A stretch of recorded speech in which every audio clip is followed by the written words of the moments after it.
미국의 소설가 나다나엘 호손이라는 사람이 1850년대에 발표한 소설이 하나 있습니다. 큰 바위 얼굴이라는 소설입니다. 주인공 어니스트는 어릴 때부터 어머니에게 그 마을에 전해 내려오는 전설을 하나 듣는데, 큰 바위 얼굴하고 닮은 영웅이 나타나서 동네의 평화를, 또 이 나라에 평화를 주게 될 것이다, 이런 이제 전설을 듣고 크게 됩니다.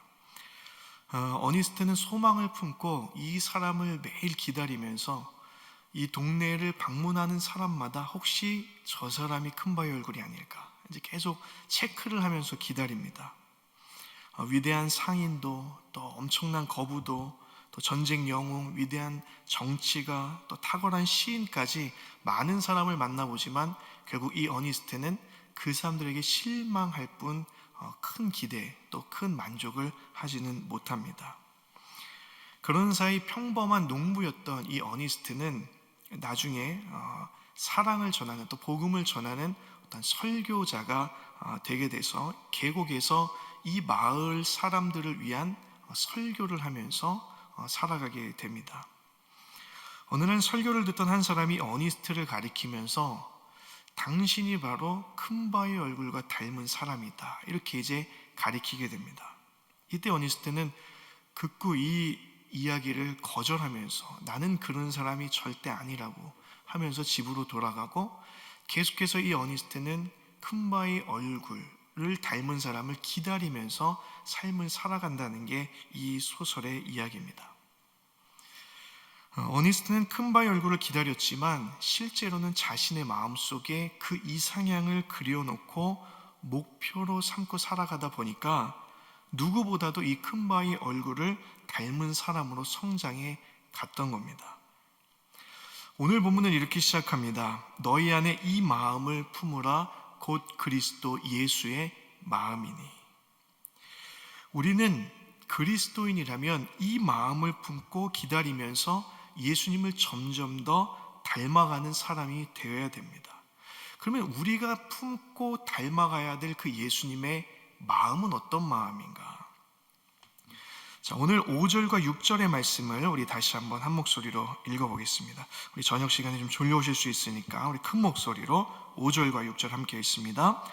너희 안에 이 마음을 품으라, 곧 그리스도 예수의 마음이니 그는 근본 하나님의 본체시나 하나님과 동등됨을 취할 것으로 여기지 아니하시고. 6절에서 이 마음을 어떤 마음이냐고 얘기하냐면 하나님과 동등됨을 취할 것으로 여기지 아니하신 마음, 이렇게 나옵니다. 창세기 1장에 보면 하나님이 천지를 창조하시기 전에 태초에 캄캄함과 무질서, 그리고 큰 물밖에 없었다고 기록하고 있습니다. 여기서 하나님께서는 어둠에서 빛을, 또 무질서에서 질서를, 아무것도 없던 것에서 모든 것을 창조하십니다. 그러니까 모든 것의 시작으로서의 알파 되신 분이 바로 창조주 하나님이십니다. 그러면 이 창조주의 권위는 여러분 얼마나 크겠습니까? 모든 것을 있게 한 분은 그 능력이 얼마나 크겠습니까?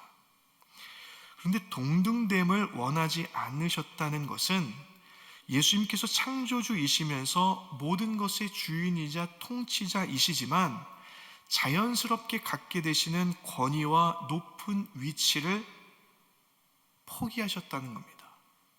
우리 위에 군림하시려는 게 아니라 우리를 섬기려고 하셨다는 겁니다. 오늘 우리에게 주시는 첫 번째 메시지인데, 예수님의 마음은 어떤 마음이었냐? 창조주시지만 지배자가 되지는 않으셨다는 게 예수님의 마음이시라는 겁니다. 창세기 2장에 보면 하나님께서 아담에게 선악을 알게 하는 나무의 열매를 먹지 말라, 이렇게 명령을 하십니다. 그러나 아담과 하와가 뱀의 유혹에 넘어가서 결국은 먹게 되죠. 근데 먹는 목적이 무엇이었냐면 하나님같이 되기 위해서 먹었다고 나와 있습니다. 그러니까 세상의 통치자의 위치에 올라가기 위해서 노력하고 시도한 게 모든 죄의 첫 출발이었다는 거죠. 이런 원죄의 뿌리는 오늘날도 우리 사회 곳곳에서 죄와 죽음의 열매들로 맺혀지고 있습니다.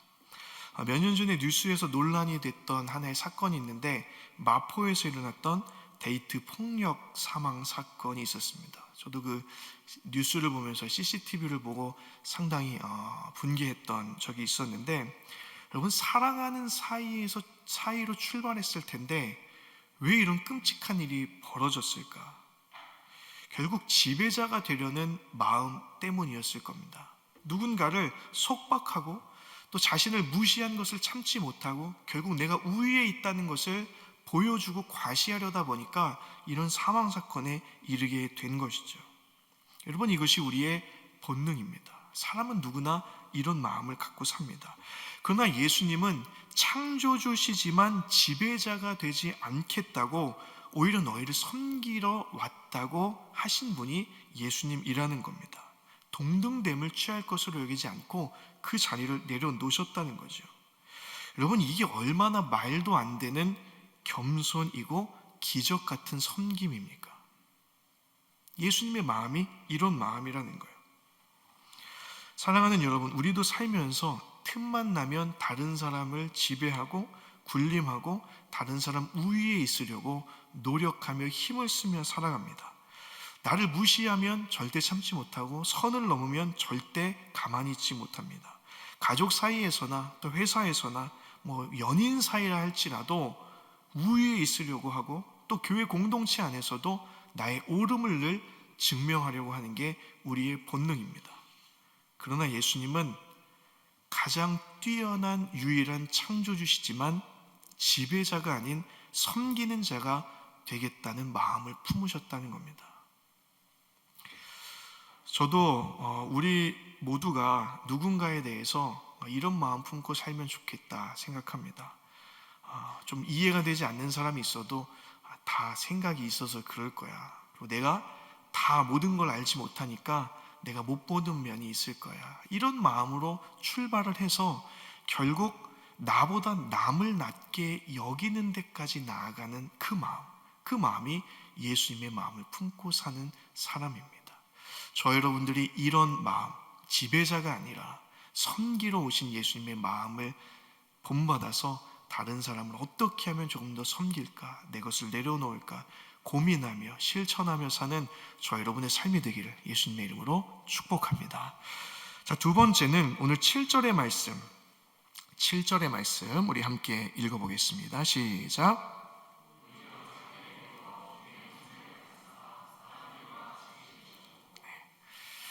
자, 이 7절의 말씀이 참 어려운 말씀입니다. 신학적인 논쟁도 참 많은 말씀입니다.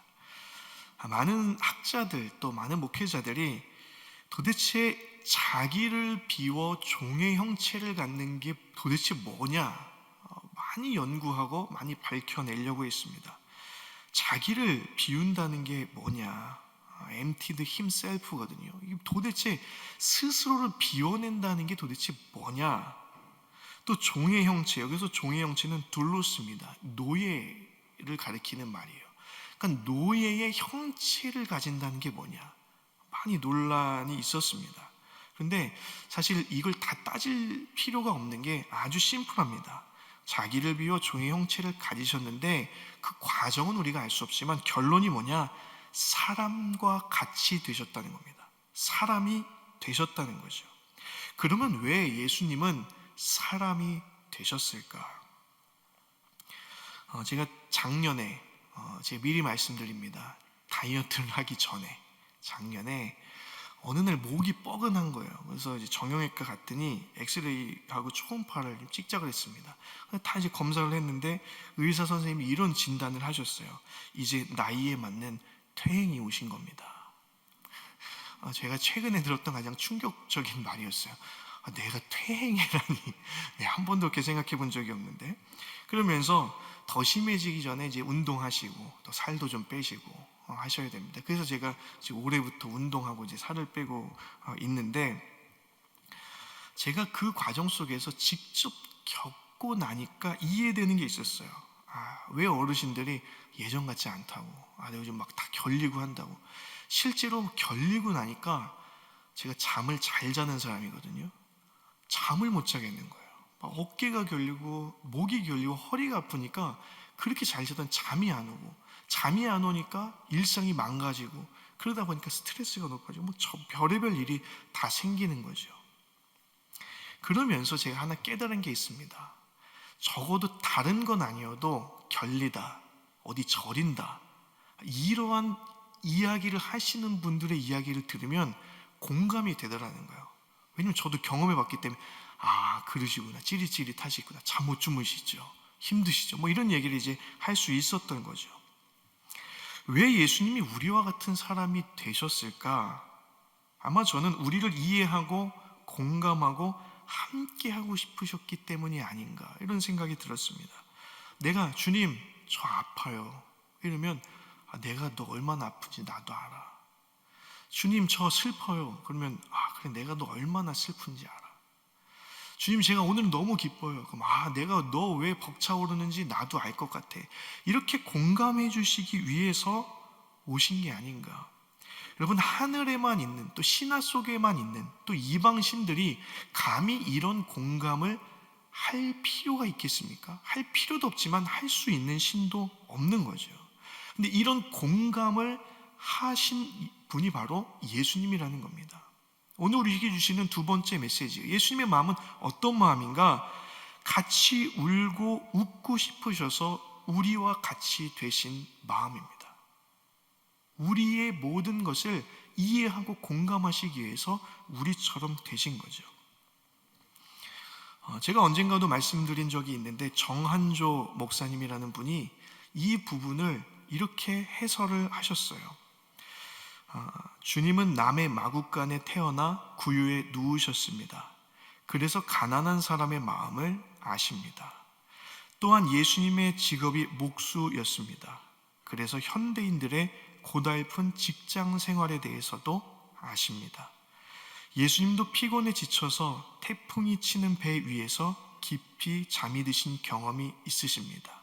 그래서 우리 인생의 피곤함을 아십니다. 예수님은 머리 둘 곳 없어서 늘 산에서 철야 기도를 하셨기에 집 없는 사람의 서름도 아십니다. 또한 주님도 우셨기에 깊은 밤 잠 못 이루는 배우자도 자녀도 부모도 모르게 흘리는 그 눈물을 아십니다. 십자가에서 온몸이 마비되는 경험을 하셨기에 장애를 가진 사람의 마음도 아시고, 못이 박히셨기에 인생이 못이 박힌 것 같이 아무것도 할 수 없고 하늘만 바라보는 이들의 마음도 다 아십니다. 사랑하는 여러분, 그렇게 우리 곁에 오신 분이 예수님입니다. 이런 예수님께 우리 마음을 먼저 털어놓을 수 있어야 됩니다. 답답할 때 주님께 울기도 하고, 기쁠 때 찬양할 줄도 알고.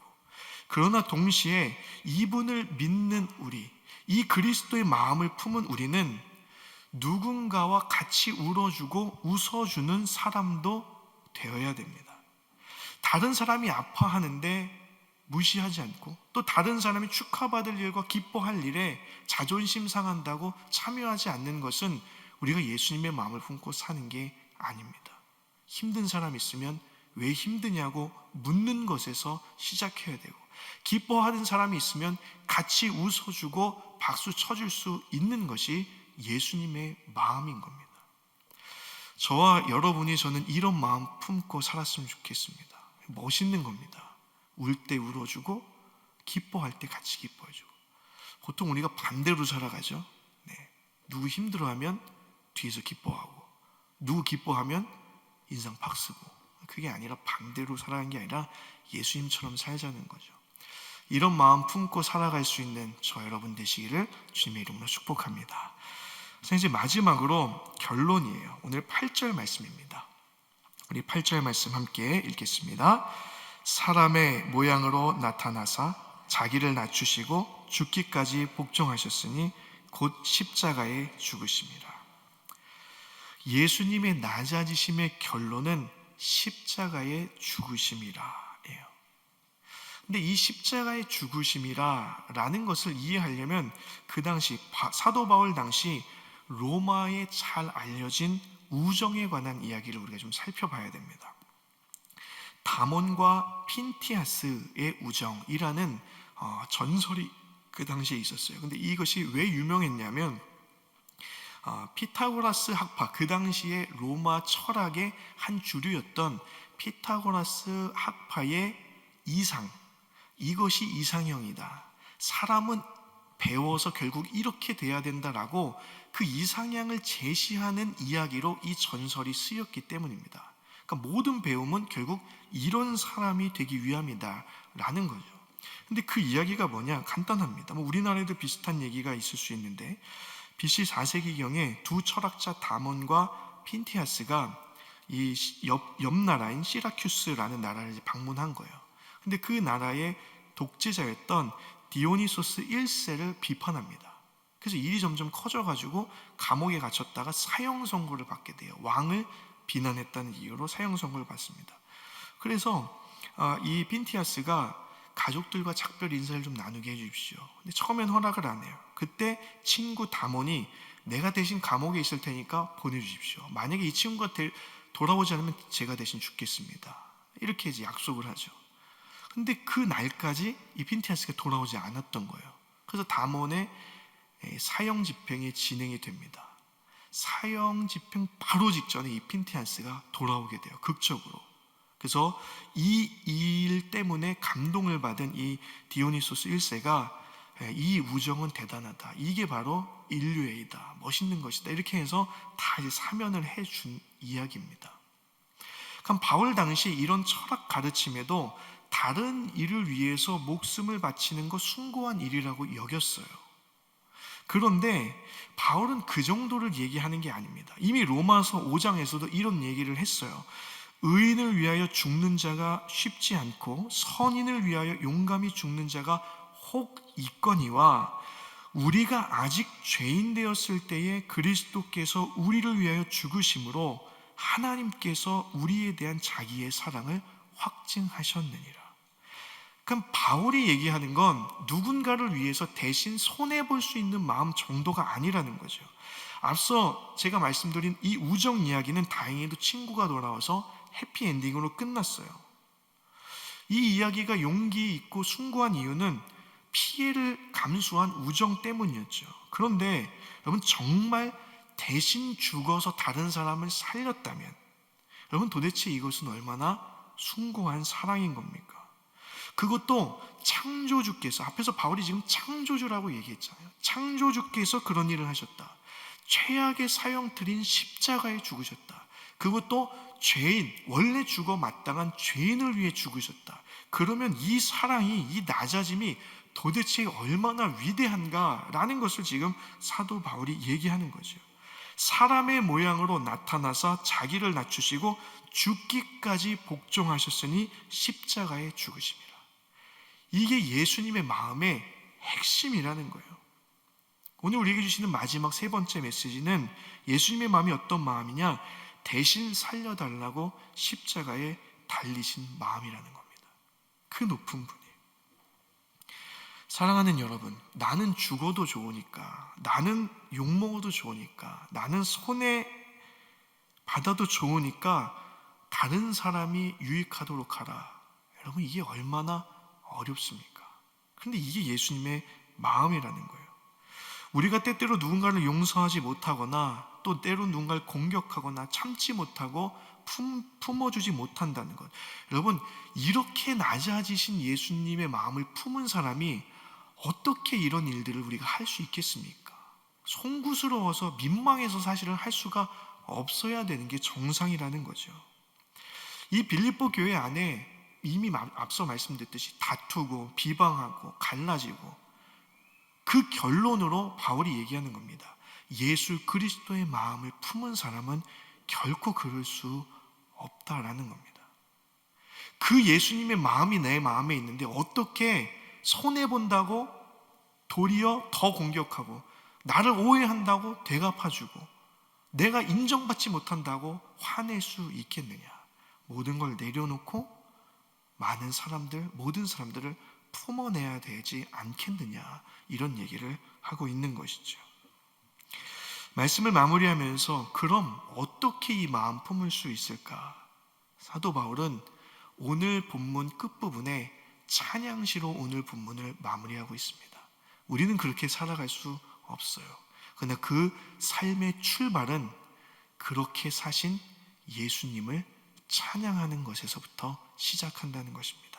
우리 마지막으로 오늘 말씀 9절부터 11절까지의 이 찬양시를 읽고 말씀을 마치도록 하겠습니다. 우리 9절부터 11절까지 함께 읽습니다. 이러므로 하나님이 그를 지극히 높여 모든 이름 위에 뛰어난 이름을 주사 하늘에 있는 자들과 땅에 있는 자들과 땅 아래에 있는 자들로 모든 무릎을 예수의 이름에 꿇게 하시고 모든 입으로 예수 그리스도를 주라 시인하여 하나님 아버지께 영광을 돌리게 하셨느니라. 아멘. 예수님 때문에 하나님 감사합니다. 찬양합니다. 이렇게 살아가는 것이 이 마음을 품고 살아가는 첫 출발이라는 것입니다. 말씀을 마무리하겠습니다. 사도 바울이 오늘 우리에게 권면합니다. 이 마음을 품으라. 곧 그리스도 예수의 마음이니. 이 마음은 어떤 마음인가? 창조주시지만 지배자가 되지 않으신 마음. 같이 울고 또 같이 웃고 싶으셔서 우리처럼 되신 마음. 대신 살려달라고 십자가에 달리신 마음입니다. 이런 마음으로 주님이 오셨고 우리는 그 마음을 품고 그 주님을 닮아가기 위해 살아가야 됩니다. 우리가 찬양하며 살아갈 때에 여러분들이 이 마음을 품고 살아갈 때 언젠가 훗날 누군가 우리를 보고 예수님 닮았다고, 당신이 보니까 예수님이 생각난다고 그렇게 고백할 수 있는 저와 여러분의 복된 삶이 되시기를 예수님의 이름으로 간절히 축원합니다.